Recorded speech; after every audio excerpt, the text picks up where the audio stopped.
অসংখ্য গণিত দুরুদ সালাম শফিনা হাবিবানা নূরানা নবী মুহাম্মদ মুস্তাফা সাল্লাল্লাহু তাআলা আলাইহি ওয়াসাল্লামের প্রতি দরুদ ও সালাম পাঠাচ্ছি এবং পাঠাবো।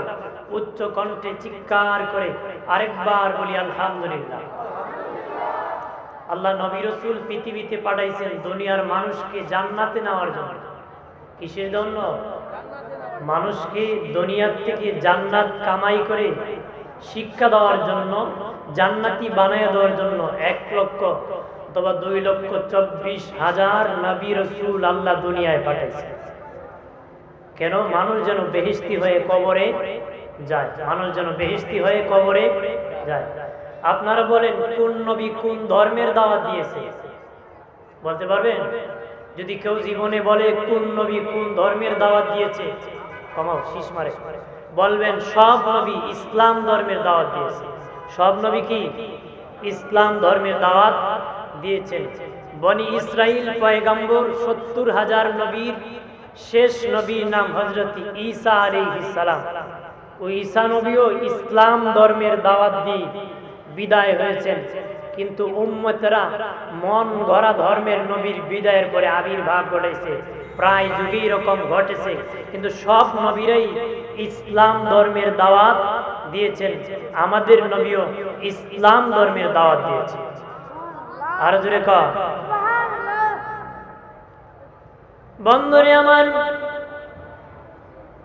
বনি ইসরাইল পয়গম্বর শেষ নবী হলেন ঈসা আলাইহিস সালাম।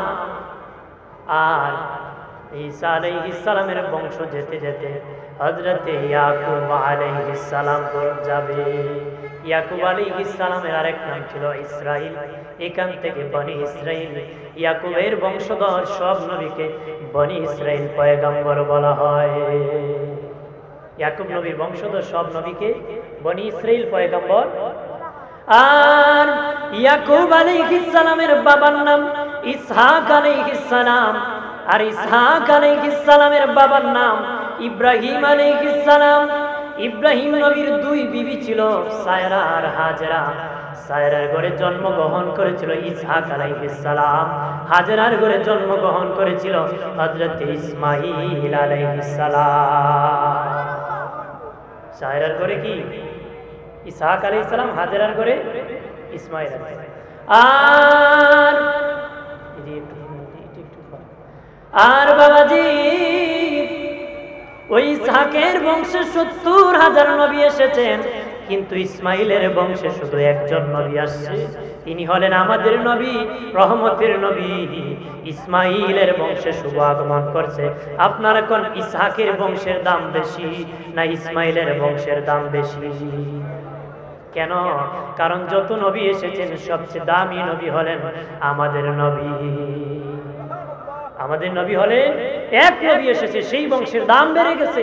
70,000 নবী আসছে, সেই বংশের চেয়ে বনি ইসমাইল বংশের দাম বেশি। আর জোরে কর বন্ধুরে আমার নবী আগমনের আগেই খবর দিয়েছে, আলোচনা করেছে। আদম নবী আলোচনা করেছে, শীষ নবী আলোচনা করেছে, ঈসা নবী আলোচনা করেছে, মুসা নবী আলোচনা করেছে, ইসহাক নবী আলোচনা করেছে, ইয়াকুব নবী আলোচনা করেছে, ইউসুফ নবী আলোচনা করেছে। যত নবী আল্লাহ পাঠাইছে সব নবী আমার দিনের নবীর আলোচনা করে করে তারা বিদায় হয়ে গেছে। নবী আসার আগেও আলোচনা হয়েছে, নবী বিদায় হওয়ার পরেও আলোচনা হইতেছে। শুধু এখানেই শেষ নয়, কিয়ামতের আগ পর্যন্ত নবীর প্রশংসা চলবে। শুধু এখানে নয়, কবরে যেদিন যাইবা আর কাউকে পাবা না, সেখানে নবীকে পাইবা। হাসরে যেদিন উঠবা বিপদের সময় সব নবীদের বিপদ কাটায় দিবে আমার নবী। আর জোরসে বল সুবহানাল্লাহ। বন্ধুরে আমার খেয়াল করেন, ভালো করেন, আল্লাহ নবী শুভ আগমন করবেন। নবীর দাদার পেশানিতে নবীর নূর মুবারক, সেই নূর নবীর বাবা আব্দুল্লাহর পেশানিতে আসলেন। বিয়ের মাধ্যমে মা আমেনার রেহেমের মধ্যে আমার নবী চলে গেলেন। পৃথিবীর অনেক নারীরা সন্তান প্রসব করেছে গো, কিন্তু 3 জন নারী বাচ্চা প্রসব করেছে, তাদের পেট 1 ইঞ্চি উঁচা হয় নাই। বাচ্চা প্রসব করেছে ঠিক, কিন্তু পেট 1 ইঞ্চি উঁচা হয় নাই 3 নারী। একজন হলেন মুসা নবীর মা। মুসা নবী যখন মায়ের পেটে ছিলেন, ওনার মার পেট 1 ইঞ্চি উঁচা হয় নাই।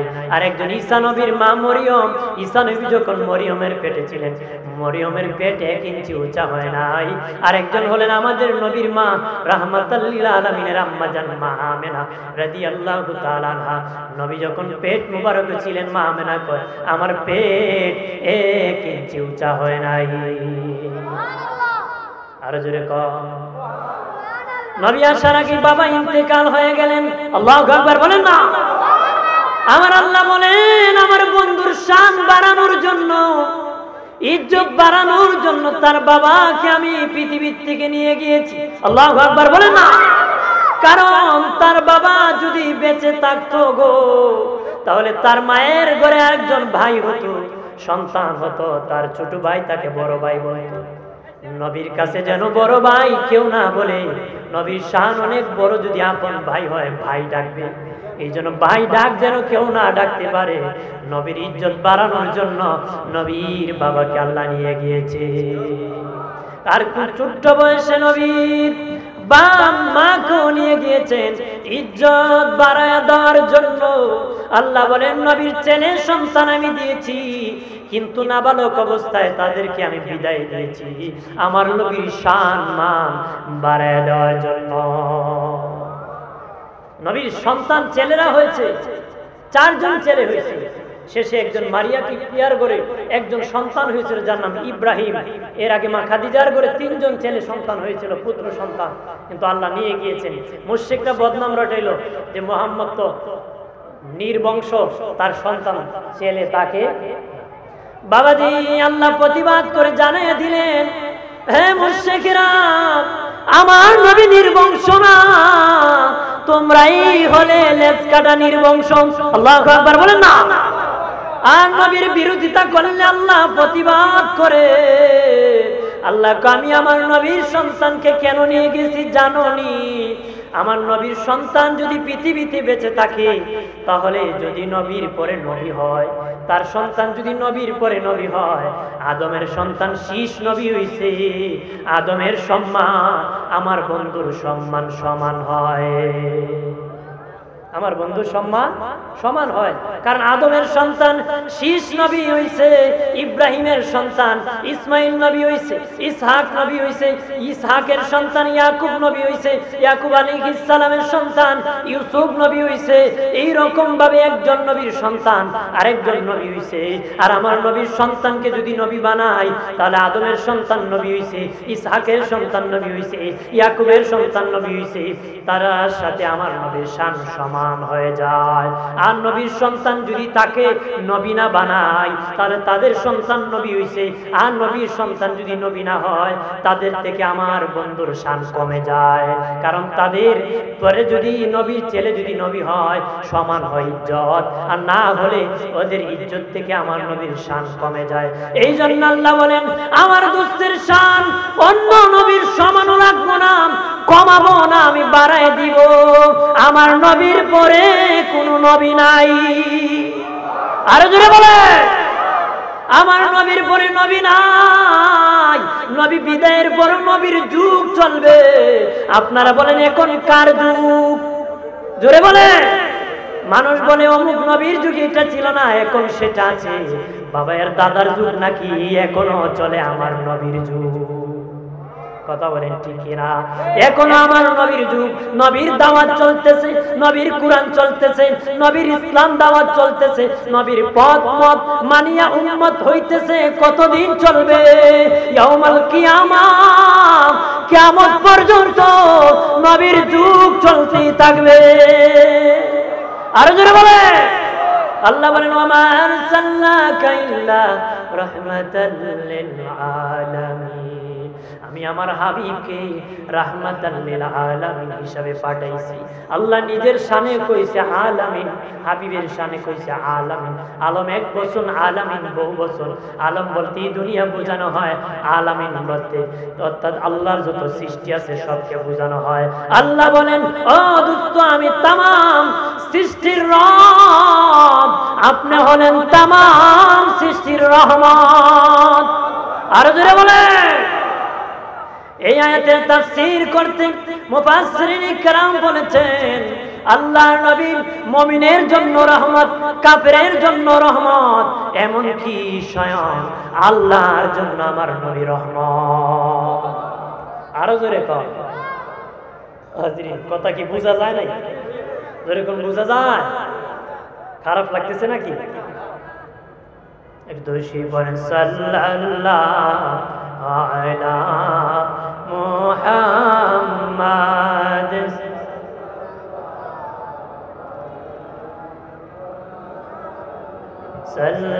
সাল্লাল্লাহু আলা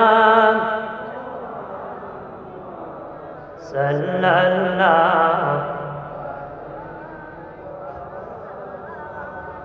আমল নামায় দুরুদ শরীফ বেশি যার, হাসরের দিন সুপারিশ আগে তার। সাল্লাল্লাহু মহব্বতে বাজি মাদ সাল্লাল্লাহু সাল্লাল্লাহু আলা মুহাম্মাদ সাল্লাল্লাহু। আমার প্রাণের দুস্থ বুজুর্গরা রে, নবী মুমিনের জন্য রহমত, কাফেরের জন্য রহমত। নবী যখন দ্বীনের দাওয়াত দেওয়া শুরু করে দিয়েছেন, মুশরিকরা আসিয়া বলে, ও মুহাম্মদ, কোরআন যদি সত্য হয়, ইসলাম যদি সত্য হয়ে থাকে, তোমার প্রভুকে বলো আসমান থেকে গজব নাজিল করার জন্য। গজব যদি নাজিল হয়, তখন বুঝতে পারবো তুমি সত্য, কোরআন সত্য। এটা এই আয়াতের তাফসীর কত বলতেছে।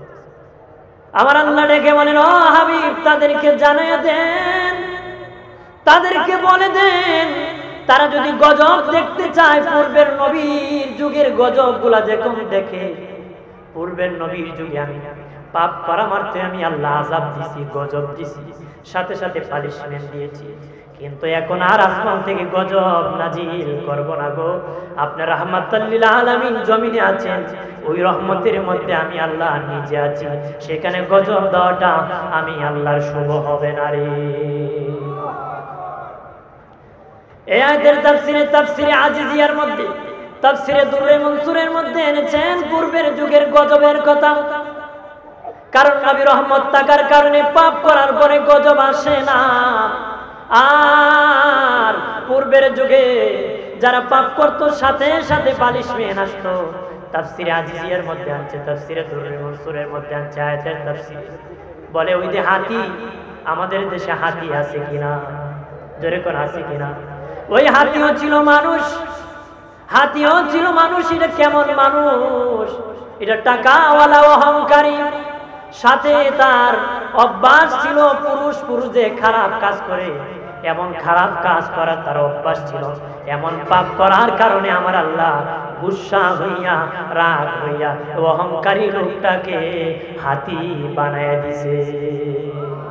আজকে এরকম অহংকারী আল্লাহ, এইরকম পুরুষ খারাপ কাজ করে এমন লোক অভাব নাই, কিন্তু আল্লাহ আসমান থেকে এখন আর গজব দেয় না। আল্লাহকে আমার হাবিব রহমত হিসাবে আছে, সেখানে গজব ডাইরেক্ট দেওয়াটা আমি আল্লাহর জন্য শুভ হবে না রে। এটা আমার নবীর আগের ঘটনা। বাবাজি, বিচ্ছু আছে, বিচ্ছু ছিল মানুষ। এটা কেমন মানুষ? বন্ধুর মধ্যে মারামারি লাগাই দিত, বন্ধুর মধ্যে মিথ্যাচার করে ঝগড়া লাগাই দিত, ভাইয়ের মধ্যে ঝগড়া লাগাই দিত। এইরকম ভাবে ঝগড়া লাগানোর কারণে আমার আল্লাহ রাগ করিয়া, গুসা হইয়া ওই লোকটাকে বিচ্ছু বানায় দিছে।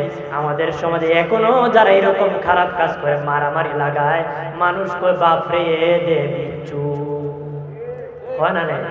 বাপরে এ দে বিচ্ছু। এটা পূর্বের যুগে মানুষ ছিল, বন্ধু বন্ধু ঝগড়া লাগাই দিয়েছিল, আল্লাহ গুসা হইয়া গজব দিয়েছে। কিন্তু এখন এরকম বিচ্ছু মার্কা লোক আছে, গজব আল্লাহ দে।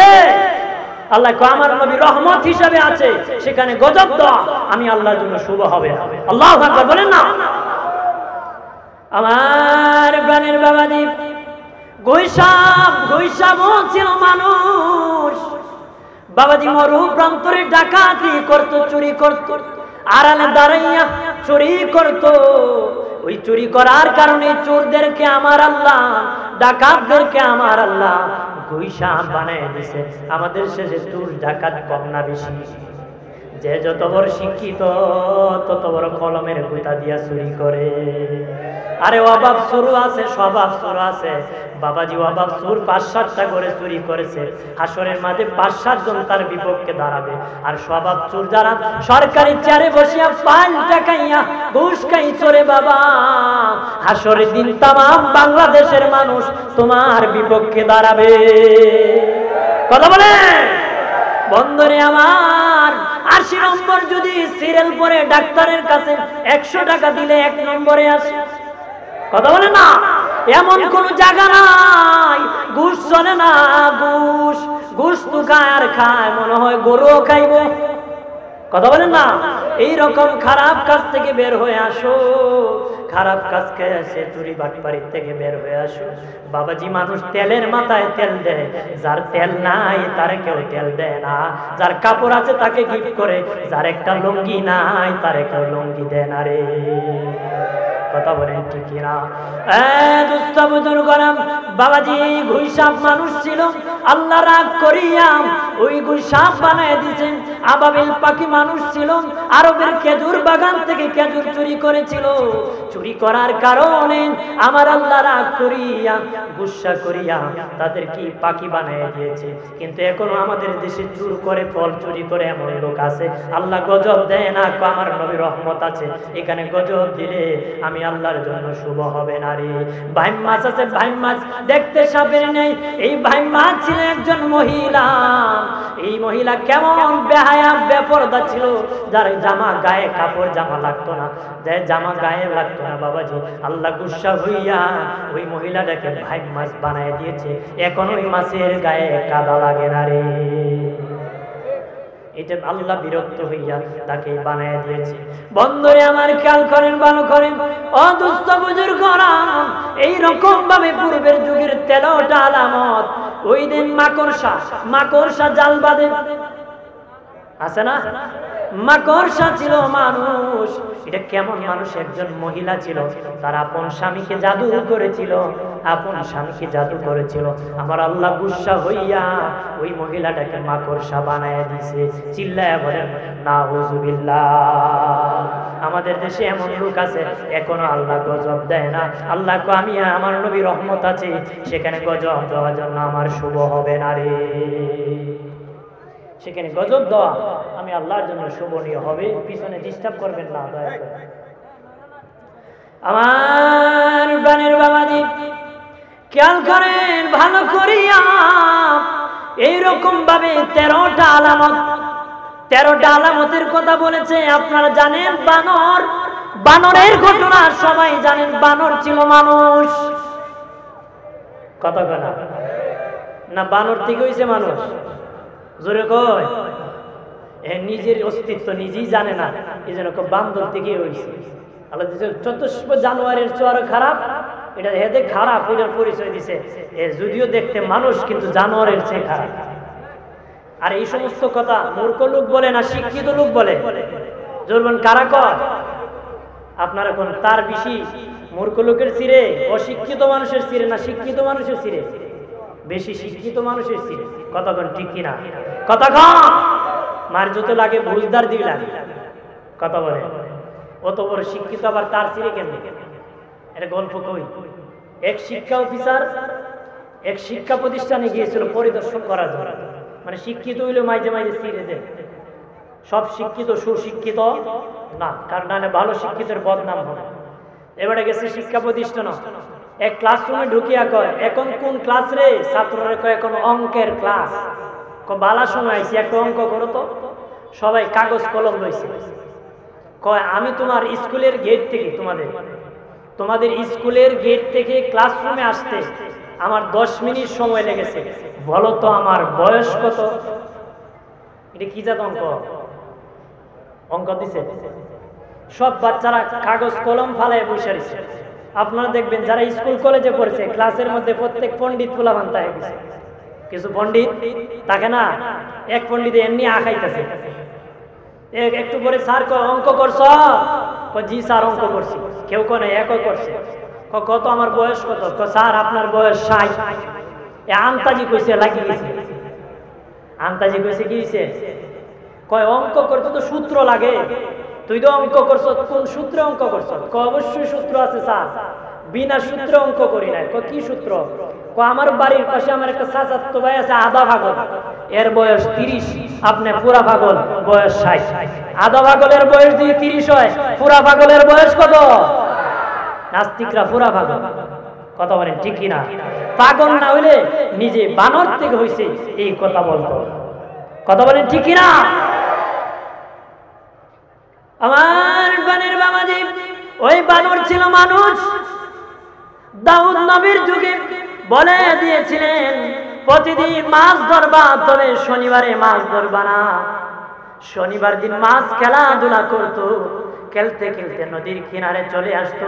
তারা লোভ সামলাতে পারে নাই, আল্লাহর হুকুম মানে নাই, লঙ্ঘন করিয়া মাছ ধরেছিল। এই জন্য আমার আল্লাহ তাদেরকে বানর বানিয়ে দিয়েছিল। শুধু কি তাই গো, ওই সময় 70,000 আলেমকে বানর বানিয়ে দিয়েছিল। নাউজুবিল্লাহ। আলেমরা বলেছিল আল্লাহ, চিৎকার দিয়া বলেন আল্লাহ, আর জবান খুলে বলেন আল্লাহ, আর আওয়াজ করে বলেন ইয়া রাসূলুল্লাহ।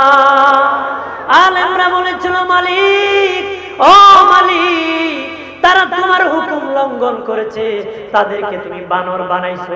আমরা তো তোমার হুকুম লঙ্ঘন করি নাই, আমাদেরকে কেন গো বানর বানাইলা? আল্লাহকে তোরা বড় স্বার্থপর, তোরা শুধু আমার হুকুম পালন করছ, তাদেরকে হুকুম পালন করার জন্য আদেশ করছ নাই, তাদেরকে হুকুম পালন করার জন্য দাওয়াত দেশ নাই, তাদেরকে হুকুম পালন করার জন্য দাওয়াত দেশ নাই, শুধু নিজেই পালন করেছ, ওদেরকে তোরা আহ্বান করছ নাই, ভালো কাজে ডাকস নাই।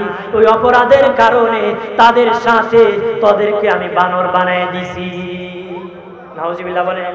এই জন্য আলেম উলামারা রাতকে দিন করে, দিনকে রাত করে, জায়গায় জায়গায় হাটে মাঠে মানুষকে ডাকে, হুঙ্কার দেয়। যখন নাস্তিকেরা কোরআনের বিপক্ষে বলে, বেঈমানেরা মুসলমানের উপর আক্রমণ করে, তখন আলেমরা ডাকে। তখন মানুষ বলে এটা তো ডাক মোল্লার আর খাম, আল্লাহর খাম না। কথা হয় না? কারণ এইটা কাম আসমানের উপরের কাম আর নিচের কাম। এ বেচারা কয় হেরে বানাইছে নাকি মাঝখানের খামের জন্য? আমরা খালি হারতে নিজের বানাইছে না। তুমি মুসলমানের সন্তান হলে তোমার কবরের কথা চিন্তা করতে হবে। যদি লন্ডনী হও, কোটিপতি হও, কোম্পানিতে যে কোটি কোটি টাকার জায়গা থাকে, বাসা থাকে, মরে গেলে তোমার কবরের উপর সন্তান বাতি একটা লাগাই দিতে পারে গো, কিন্তু কবরের নিচের বাতি কে জ্বালাইবে রে বাবা? কবরের নিচের বাতি কে জ্বালাইবে? নিজের বাতি নিজে হাতে নিয়ে কবরে যাও, নিজের বাতি নিজে হাতে নিয়ে কবরে যাও। উপরে না জ্বালাইলো আমার মদিনার নবীর সাথে নূরের বাতি জ্বলে উঠবে। আর জোরসে কোন সুবহানাল্লাহ। বন্ধনে আমার খেয়াল করেন, ভালো করেন। ওই মুশরিকরা বলেন, ও মুহাম্মদ, তোমার আল্লাহকে বলো, কোরআন যদি সত্য হয়ে থাকে, ইসলাম যদি সত্য হয়ে থাকে, আসমান থেকে যেন গজব নাজিল করে। আল্লাহ বলে দিলেন, হাবিব বলে দেন, পূর্বের যুগেতে গজব দিয়েছি, ওই গজবগুলো তারা যেন দেখে নেয়। এখন আর গজব দিব না, কারণ আপনি রহমত হিসাবে আছে, সেখানে গজব দেওয়া আমি আল্লাহর জন্য শুভ হবে না রে। চিল্লায় বলেন আল্লাহ। বন্ধুরে আমার খেয়াল করেন, ভালো করে। কাফেরদের উপরও গজব আসে না? আসে। কাফেরদের উপরে গজব আসে না, নাস্তিকের উপরও আসে না। আল্লাহ বলেন জমিনে আমার হাবিব ঘুমিয়ে আছে রে, আমার দোস্ত ঘুমিয়ে আছে, এই জন্য পাপ করলো, আমি আল্লাহ গজব দেই না রে। কিন্তু এই নবীকে কান্দায়, ওই নবীকে কত বিপক্ষে বলে, যে নবীর কারণে প্রাণী বেঁচে আছে, ওই নবীর শানে খেলাফ বলে বকাবকি করে। তারা কি বলে, নবীর রোজারা কি মিলাদুন নবী পালন করছে, স্বীকার করছে নবী মিলাদুন নবী পালন করছে। আর বেদাতীরা মিলাদুন নবী পালন করে সিন্নি খায়া, বললাম আমরা সিন্নি খাইও করছি, নবী তো রোজা রাখা করছে। এ বন্ড, তোরে বলি তুই কি করে করছ মিলাদুন নবী? এত খালি বকতে বকতে করছে, কথা কোন ঠিক কিনা? নবী তো রোজা রাখা করছে বেটা, তুই তো সারা রবিউল আউয়ালে গালি দিতে দিতে কাটাইলে রবিউল আউয়াল, কথা বলেন না। রোজা রাখা করতে তোর তো ভালো আছে, রোজাও রাখস নাই। আমরা নবীর আগমনে প্রশংসা করেছি, মিছিল করেছি, আনন্দ করেছি, এটার বিরোধিতা করলে অন্তত চুপ তাকিয়া রোজা রাখতে তোর তো মিলাদুন নবীর খুশি একটা পালন করা হতো। এমনি নবী পালন করছে রোজা রাখা, ওরা করে সিন্নি খায়, আর তুমি করো বকতে বকতে, নবীর খালি গালি দেয়, কথা বলেন ঠিক কিনা? তাহলে এটা কি উম্মতের কাম না দুশ্মনের কাম? জোরে বলেন কার কাম? বন্ধনে আমার খেয়াল করেন ভালো করে। এবার আসি হাসরের মাঠে নবী কেমন রহমত বলে দিন। হাসরের মাঠ যেদিন কায়েম হয়ে যাবে, বলেছিলাম নবী আল্লাহর জন্য রহমত বলে দেওয়া হয়েছে, আল্লাহর জন্য নবী রহমত। আল্লাহ কাহার হয়ে যাবেন, ভয়ানক আল্লাহ কাহার হয়ে যাবে, কেউ আমার আল্লাহর রাগ গুসা ভাঙাতে পারবে না গো। তাফসীর ওয়ালারা বলেন, আমার নবী যখন আল্লাহর দিকে তাকাবেন, আল্লাহ যখন নবীর দিকে তাকাবেন, আল্লাহ একটা মুস্কি হাসি দিয়ে রাগ গুসা শেষ হয়ে যাবে। নবী এত রহমতের নবী, আমার আল্লাহর গুসা সব চলে যাবে। আমার আল্লাহর গুসা কি হবে? এই হিসেবে আল্লাহর জন্য নবী কি রাহমাতাল লিল বানাইছে কে? জোরে বলেন কে? আমার আল্লাহ বানাই দিয়েছে রাহমাতাল লিল আলামিন। বাবাজি, সব নবীর জন্য আমার নবী রহমত। সব নবীরা ভয়ঙ্কর অবস্থায় কথা বলতে পারবে না, তারা ভয় পেয়ে যাবে কিভাবে কথা বলবে। আমার নবী যখন সব নবীর পক্ষে সুপারিশ করবেন, হাম সুপারিশ, সব নবী সব রসুলের পক্ষে, সাহাবীদের পক্ষে, ওলি আল্লাহ কাফেরের পক্ষে নবী যখন সুপারিশ করবেন, আমার আল্লাহ তখন সুপারিশ গ্রহণ করবে। আরো জোরে কর। আর কাফেরদের জন্য কেমন ভাবে নবী রহমত। কাফেররা বলবে, ও মালিক, হাসরের মাঠ আর শুইতে পারি না, জানি গো জাহান্নাম দিয়ে দিবা, জাহান্নাম দিয়ে দিবা জানি, তবে হাসরের মাঠ থেকে আমরা সরে, এত বড় ভয়ঙ্কর জায়গা আর শুইতে পারি না, জাহান্নাম দিয়ে দাও।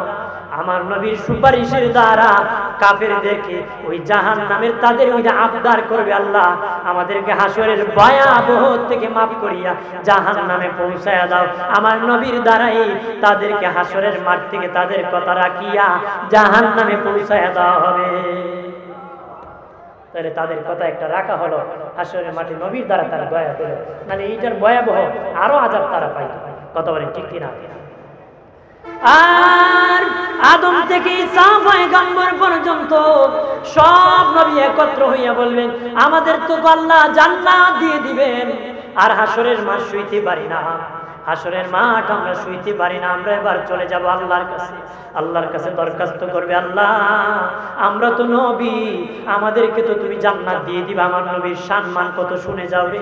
ও লিপুরের বাবাজি, আশেপাশে গ্রামের সুন্নি জনতা, মুসলিম জনতা, ও বাবাজি মানব জাতি ভালো করে শুনে নাও। তখন আল্লাহর কাছে আদম থেকে ঈসা পর্যন্ত সব নবী দরখাস্ত করবে, আমাদেরকে তো জান্নাত দিয়ে দিবা, মেহেরবানি করে আল্লাহ একটা সিগনেচার করে দাও, জান্নাতের রেদওয়ান ফেরেশতার কাছে দিয়ে দিব, দিয়ে দিলি তো আমাদেরকে জান্নাতে দিয়ে দিবি। আমার আল্লাহ একটা কাগজের মধ্যে সই করে দিবেন গো। আদম থেকে ঈসা পয়গম্বর, আদম নবী লিটার হইয়া জান্নাতের রেদওয়ান ফেরেশতার কাছে আসিয়া বলবে, আল্লাহ বারে তাআলা আমাদেরকে জান্নাতে দেওয়ার মতন অনুমতি দিয়েছেন। রেদওয়ান ফেরেশতা কাগজ হাতে নিয়ে বলবে, আল্লাহ দিয়েছে ঠিক। ওই আল্লাহ নিচে আবার নোটিশ করে দিয়েছে, আমি রেদওয়ানকে বলে দিয়েছে আমার হাবিবের সিগনেচার ছাড়া কাউকে জান্নাতে ঢুকতে অনুমতি দিও না রে। আদম কব আল্লাহ নিজে দিছে, এখন আবার নবী লাগবো কই? আল্লাহই নোটিশ করছে, ওই নবী যতক্ষণ জান্নাতে অনুমতি দিবে না, সিগনেচার দিবে না, এর আগে কোন নবীকে জান্নাতে ঢোকার অনুমতি দিবা। আল্লাহু আকবার। আদম থেকে ঈসা নবী পর্যন্ত দৌড়াইতে থাকবে, দৌড়াইয়া মিজানের পাল্লার কাছে যাবে। আল্লাহু আকবার বলেন না। মিজানের পাল্লার কাছে যাইয়া দেখবে ইমাম হাসান হুসাইন মিজানের পাল্লায় দাঁড়িয়ে আছে। ইমাম হাসান হুসাইনকে আদম থেকে ঈসা নবী সবাই মিলে একটা সালাম দিব। হাসান হুসাইন কোন নবীর সালামের জবাব দিবে না রে। মারহাবা। কোন নবীর সালামের জবাব দিবে না। তখন আদম নবী বলবেন, আমি আসছিলাম রহমতের নবীর কাছে, নবী কোথায় আছে? কি ইমাম হাসান বলবেন, কি জন্য এসেছো? এই দেখো আল্লাহ সিগনেচার করেছে জান্নাতে যাওয়ার জন্য, মেহেরবানি করে রহমতের নবী যদি একটু সিগনেচার করে দিতেন আমরা সবাই জান্নাতে চলে যেতাম, হাসরের মাঠ আর শুইতে পারতেছি না। ইমাম হাসান হুসাইন বলবেন, ও নবীগণ, তোমাদের তো কম বেশি উম্মত ছিল রে, তোমাদেরকে উম্মতের জন্য একটু মায়া দয়া নাই? তোমাদেরকে উম্মতের জন্য একটু প্রাণ কান্দে নাই? তোমাদের তো কারো না কারো উম্মত ছিল। কোন নবীর 2 জন উম্মত ছিল, কোন নবীর 10 জন উম্মত ছিল, কোন নবীর 20 জন উম্মত ছিল, কোন নবীর 40 জন উম্মত ছিল, এর বেশি উম্মত ছিল না, শুধু একজন নবী ছিল।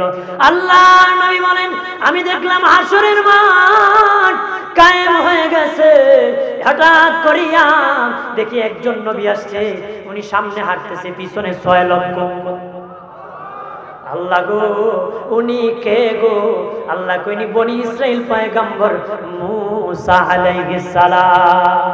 আমার নবীর মুখটা মলিন হয়ে গেল। ওগো আল্লাহ, মুসার যদি 6 লক্ষ উম্মত হয়, আমার তো এত উম্মত হবে না। কিয়ামতের দিন মুসা তো বেশি সম্মানিত হবে, মুসার উম্মত বেশি। আল্লাহ বলেন, হাবিব মন ঘাবড়াবেন না, ডান দিকে তাকান। নবী কয় ডানে তাকাইলাম, তাকায় দেখি জমিন থেকে আসমান পর্যন্ত শুধু মানুষ আর মানুষ। নবী বামে তাকান, নবী বলেন আমি বামে তাকাইলাম, জমিন থেকে আসমান পর্যন্ত মানুষ আর মানুষ। সামনে তাকাইলাম, জমিন থেকে আসমান পর্যন্ত মানুষ আর মানুষ। পিছনে তাকাইলাম, জমিন থেকে আসমান পর্যন্ত মানুষ আর মানুষ। আল্লাহ বলেন, হাবিব 6 লক্ষ উম্মত দেখিয়া মন ঘাবড়েছেন গো, মন বেজার করবেন না।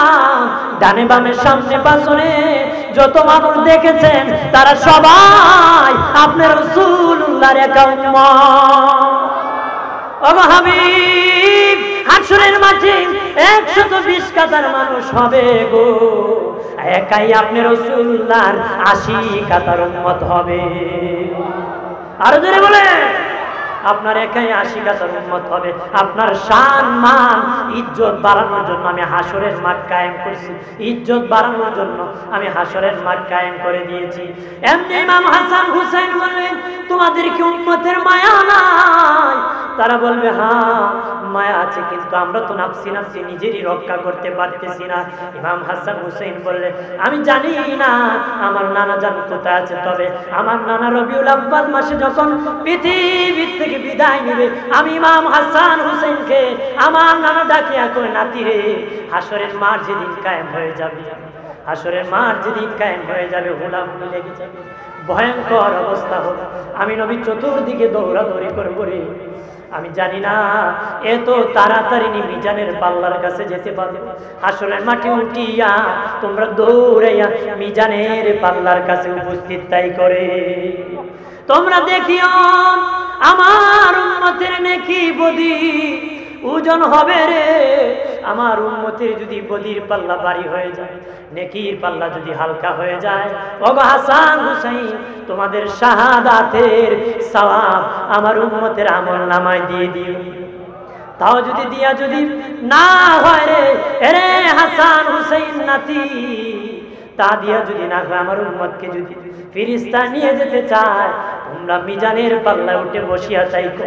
যতক্ষণ আমি না মিজানের পাল্লার কাছে আসবো না, ততক্ষণ আমার উম্মতকে তোমরা যাইতে দিও না রে। আদম নবী বলেন, ওগো ইমাম হাসান হুসাইন, আমরা সালাম দিলাম, তোমরা কেন আমার সালামের জবাব দিলা না? ইমাম হাসান হুসাইন তখন বলবেন, ওগো আদম নবী, আমার নানা ওইটাও বলে দিয়েছেন, আরে নাতি, কোন নবী যদি তোদেরকে সালাম করে, যতক্ষণ আমার একটা উম্মত জান্নাতে যাওয়া বাকি থাকবে, কোন নবীর সালামের জবাব তোমরা দিও না রে। আরো জোরে বলে, বন্ধুরে আমার, ওই আদম নবী খুঁজবেন আমার নবীকে, আল্লাহু আকবার বলেন না, খুঁজতে খুঁজতে নবীকে পাবেন হাউজে কাউসারের পারের মধ্যে। নবী বলেন, আমি কাউসার খাওয়াই দেব আমার উম্মতকে। কি খাওয়াবো? কাউসার খাওয়াবো। নবী বলেন, আমি মেরাজে যখন গিয়েছি, কাউসার দেখতে গিয়েছি এক বিল্ডিং এর কিনারে, দেখলাম বিশাল বড় তালা। ভাই জিবরাইল, ওই তালার চাবি কি? জিবরিল কয়, বিসমিল্লাহ বলে যদি ধরেন তালা খুলে যাবে। বিসমিল্লাহ বলে যখন তালা খুললেন, সাথে সাথে তালা খুলে গেল। নবী বলেন, রঙে রঙের পানি চতুর্দিক থেকে আসে, মধ্যখানে জমা হয়, এটার নাম হাউজে কাউসার। ভাই জিবরাইল, এই কাউসার কারা খাবে রে?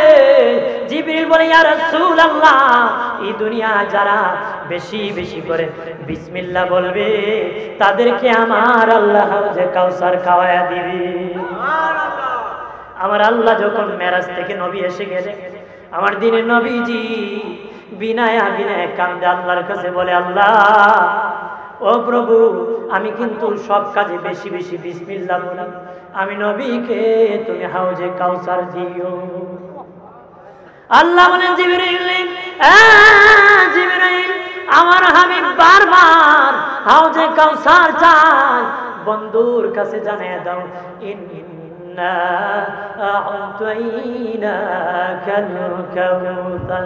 আমার হাবিব বারবার কাউসার চায়, জানিয়ে দাও আমার হাবিবকে আমি কাউসারের মালিক বানিয়ে দিছি। আর জোরে কর, আর জোরসে কর। আর বেঈমানেরা বলেন, আমার হাবিবের সন্তান নাই, এই কারণে হাবিব বিদায়ের পরে ইজ্জত নাকি চলে যাবে, ইজ্জত থাকবে না। আমি আল্লাহ আমার হাবিবকে কাউসার দিয়েছি, একদম জান্নাত পর্যন্ত এই কাউসারই আমার নবীর শান মান ইজ্জত ধরে রাখবে। আর জোরসে কোন সুবহানাল্লাহ। নবী বলেন, কাউসার হলো দুধের চেয়েও সাদা, আর জোরে কর, মধুর চেয়েও মিষ্টি। আমার দিনে নবী বলেন, কাউসারের পাত্র কতটা হবে? নবী বলেন, কাউসারের পাত্র দুনিয়ার মানুষ গণতে পারবে না, আসমানের তারা যতটা। নবী বলেন, আমার কাউসারের পাত্র ততটা। আর জোরে কোন সুবহানাল্লাহ। হযরত ওমর ফারুক কাউসার থেকে ভরে দিবেন পাত্রের মধ্যে, আবু বকর সিদ্দিক হাতে নেবেন, আমার নূরের নবীর হাতের মধ্যে কাউসার দিয়ে দিবেন, নবী নিজ হাতে উম্মতকে কাউসার খাওয়ায় দিবেন।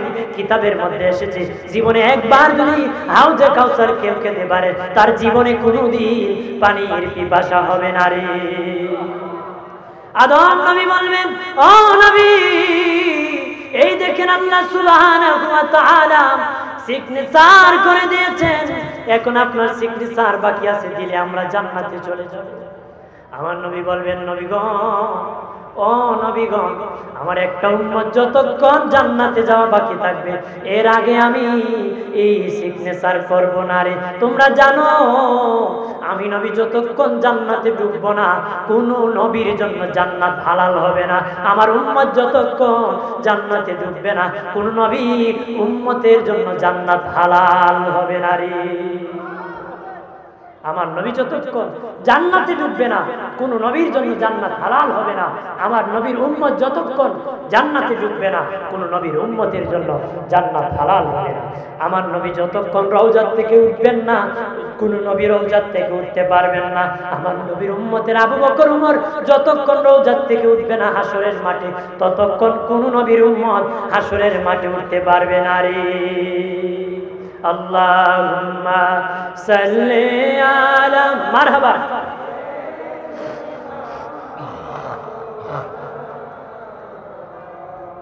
ওয়ালা আলি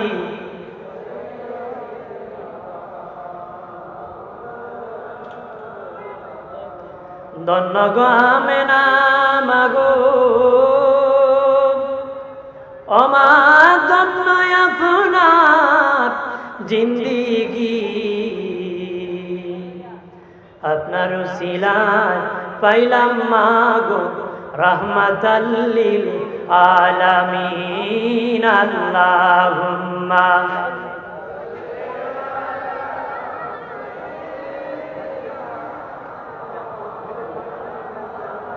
মুহাম্মাদ ওয়া আলা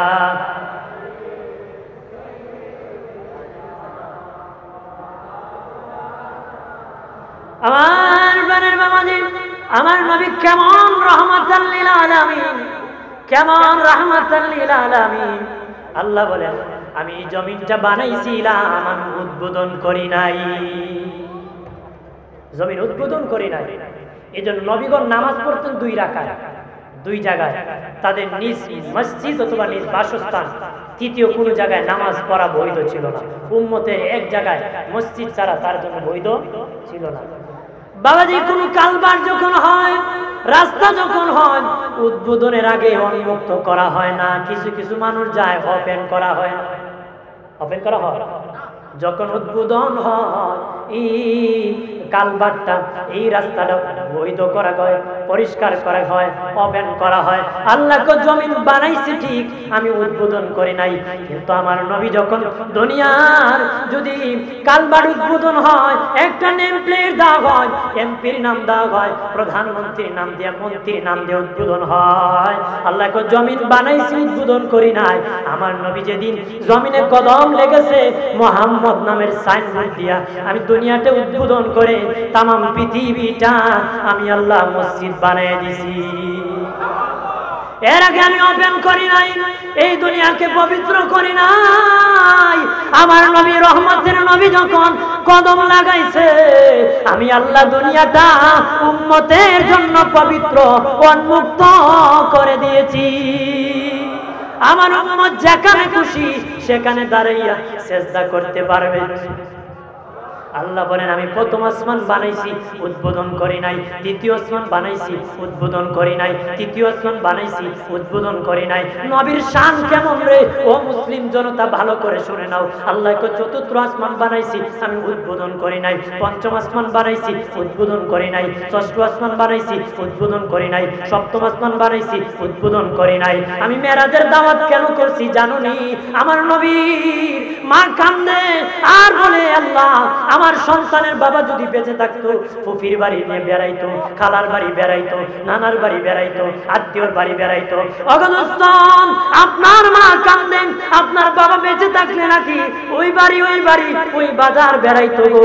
আপনি মন ঘাবড়াবেন না, আমি আল্লাহ আপনাকে বেড়ানোর জন্য আমার আরশে আজিমে দাওয়াত করছি। আর জোরসে কোন সুবহানাল্লাহ। বন্ধুরে আমার, নবীর মা কান্দেন, আমার সন্তানের বাবা যদি বেঁচে থাকতো, বাজার থেকে কেল্লা এনে দিত, কান্নাকাটি করে নাড়াচাড়া করতাম। নবীর চাচা আবু তালেব বলে, বাতিজা ছোটকালের কিছু মনে আসেনি তোমার? ছোটকালের কিছু মনে আসেনি? নবীকে কি মনে আছে আপনি একটু মনে আসেনি বলো?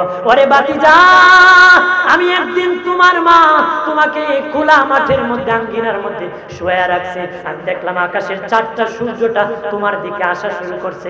আমি চিৎকার দিলাম, আহারে আমার বাতিজাকে মনে হয় সূর্য শেষ করে দিবে। কিন্তু তোমার কাছাকাছি আসিয়া সূর্য আর চাপ দেয় না। তুমি ডানে তাকাইলে সূর্য ডানে যায়, তুমি বামে তাকালে সূর্য বামে যায়, তুমি সোজা হলে সূর্য সোজা হয়। কি জানি মুচকি মুচকি হাসো আর সূর্যের সাথে কথা বলো। নবী কয়, চাচা কি কথা সূর্য আমার সাথে বলেছে, আপনি কি শুনছেন নাকি? নবীর চাচা কয়, না না রে, কি বলেছে আমি শুনি নাই।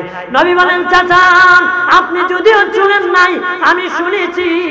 সূর্য আমাকে বলে, নবী আপনার মা কান্দে, কেল্লা নাকি আপনার বাবা আনলনে, নাড়াচাড়া দিলনে, কান্না বন্ধ করলেন। কি কেল্লা আনলনে? দুনিয়ার বাজার থেকে। আপনি কাঁদবেন না, আমি আকাশের সূর্যকে কেল্লা বানায় আল্লাহ পাঠায় দিছে।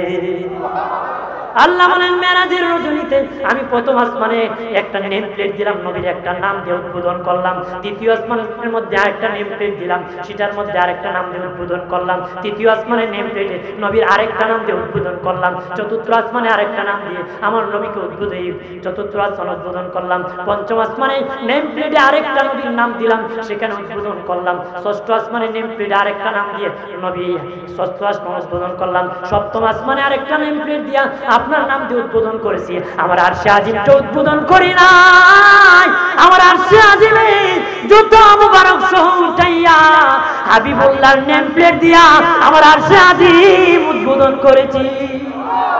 আরো জোরে বলে আল্লাহ নবী যখন প্রথম আসমানে গেলেন, দেখলেন বিশাল করে একটা ফিলারা ঝিলমিল ঝিলমিল বাতি জ্বলতেছে। দ্বিতীয় আসমানে তাই, তৃতীয় আসমানে তাই, এরকম 7 আসমানে আছে। হাউজে কাউসারের কিনারে বৃক্ষ সুন্দর ঘাম যুক্ত একটা ঘাস রোপণ করা আছে। ভাই জিবরাইল ওই ফিলারা দিছে, ঝিলমিল বাতি জ্বলতেছে। জিবরিল কই ইয়া রাসূলুল্লাহ, এই ঝিলমিল বাতি আপনি যেদিন রবিউল আউয়ালের 12 তারিখ পৃথিবীতে কদম লাগাইছিলেন, ওই আসমানবাসীকে খুশি করার জন্য, আনন্দ হওয়ার জন্য প্রত্যেক আসমানে ঝিলমিল করে এক একটা পিলারা নির্মাণ করে দিয়েছে। আর